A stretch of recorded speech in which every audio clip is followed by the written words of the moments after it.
the President Lula da सिल्वा को and हार्दिक शुभकामनाएं देता हूं De Silva.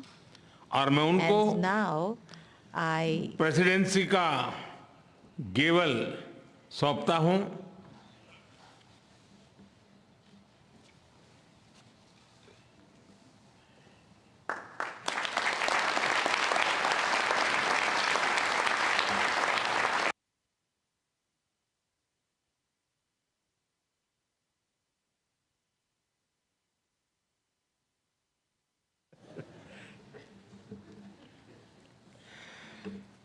मैं राष्ट्रपति लूला को इस अवसर पर अपने विचार साझा करने के लिए आमंत्रित करता हूं।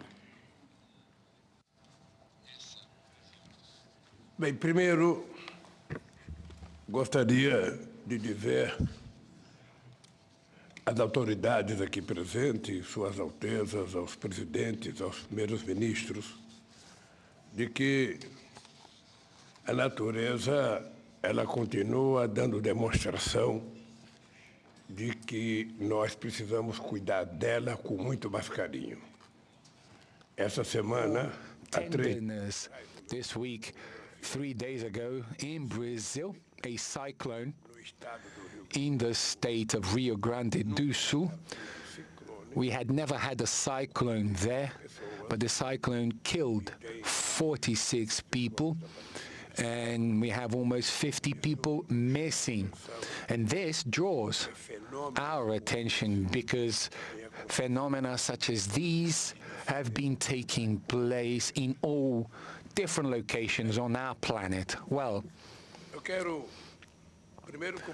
first I would like to congratulate Prime Minister Narendra Modi for the efficient leading of the Indian presidency of the G20 and for the excellent work done in preparing this summit, and also with all the care that he and they gave us in these days that we spent with you. I thank India for its efforts to give voice, for giving voice to the topics of interest to emerging economies. So I would also like to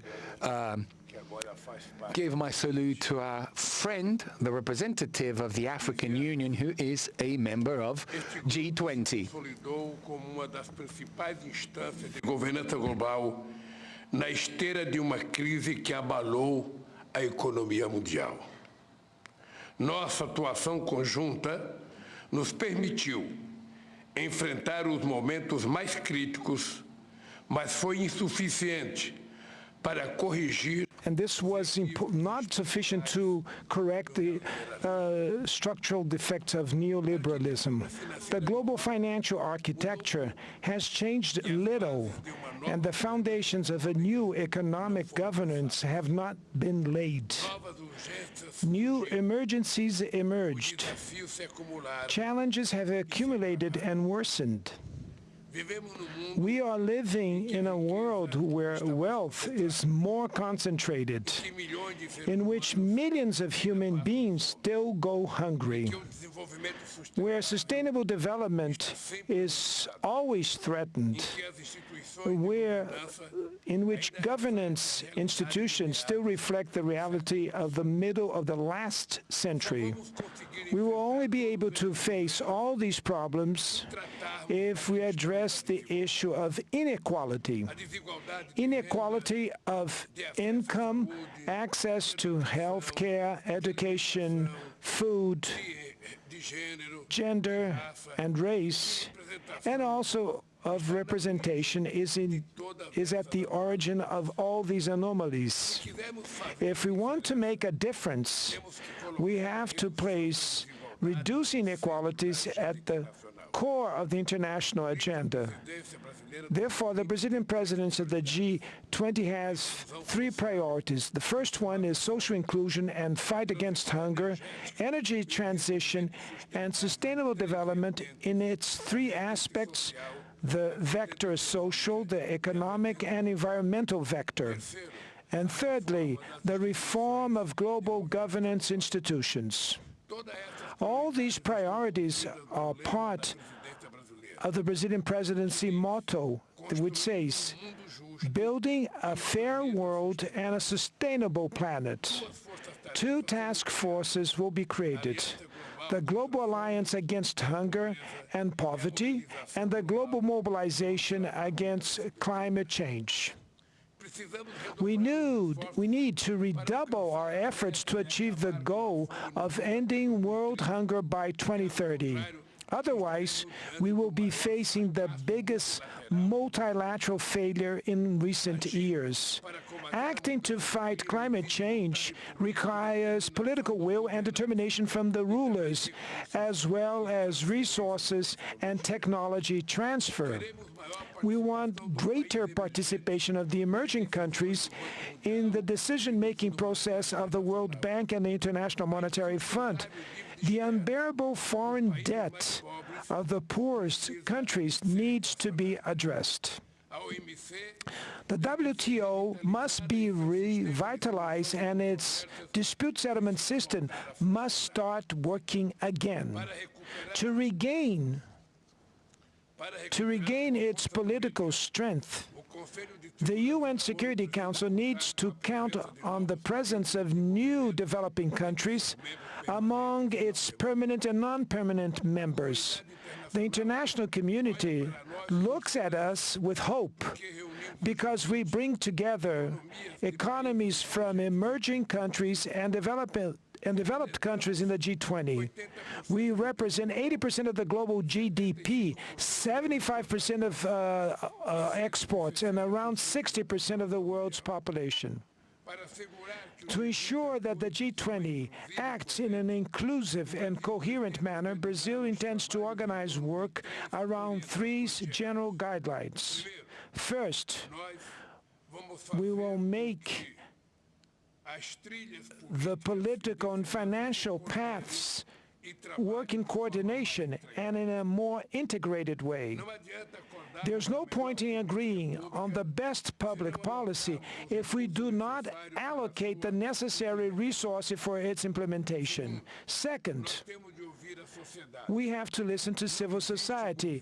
There are no governments without civil society. The Brazilian presidency will ensure that engagement groups have the opportunity to report their conclusions and recommendations to government representatives. Thirdly, we cannot let geopolitical issues hijack the discussion agenda of the various G20 levels. We are not interested in a divided G20. Only through joint action may we face the challenges of our days. We need peace and cooperation instead of conflict. The path that will take us from New Delhi to Rio de Janeiro will require a lot of dedication and commitment from everyone. The technical groups and the preparatory ministerial meetings will be hosted in several cities in all our 5 regions of our country. For that reason, we will welcome the members of the G20 with open arms. And we need effectively to the support of all the people here, including the track record of this successful summit meeting that was hosted by our dear country, that is India. I will be very much honored to welcome you all to the Rio de Janeiro summit in November of 2024. And before I hand the hammer here, I would like to thank very much to Prime Minister Modi and to thank to the Indian people for the competence that they had for organizing this event. And I would like to say, Prime Minister Modi, that I personally am very much touched emotionally when I want to pay a homage to our dear Gandhi, that we paid a homage today. Everybody knows that in my political life, Mahatma Gandhi has great meaning because the struggle with nonviolence was a role model that I followed for many decades when I was in the labor movement, and that's why I'm very much touched and emotional and I'd like to thank you for the opportunity to pay this homage that we did today. And I'd like to say to all of you that Brazil will take the chair of the G20, and we will make a tremendous endeavor to manage to at least try to do something as the same that our brothers and sisters from India did. Thank you very much.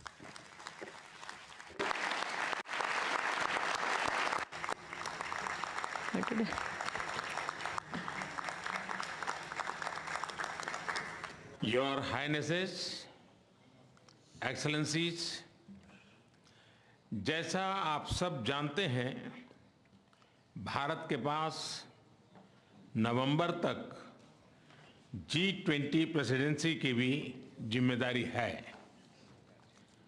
अभी 2.5 महीने बाकी हैं।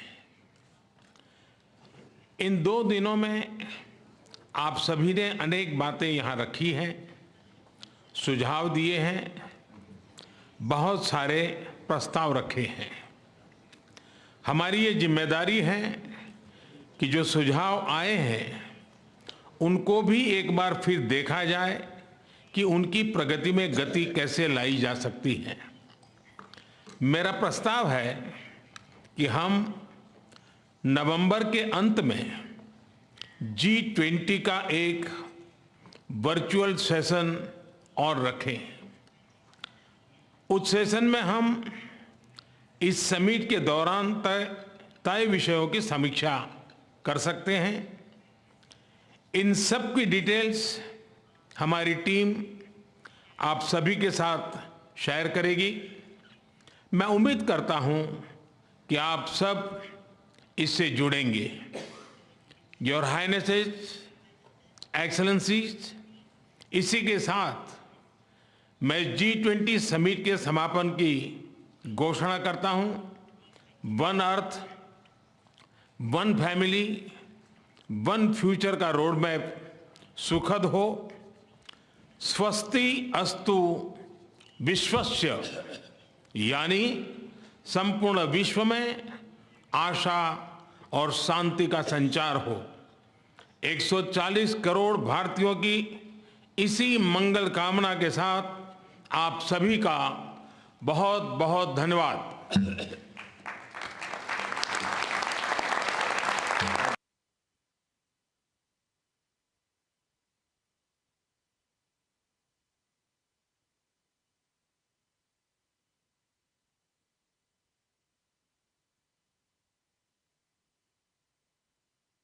ये आप देख रहे थे सीधा प्रसारण, और इसी के साथ G20 का जो शिखर सम्मेलन था उसका समापन हो गया।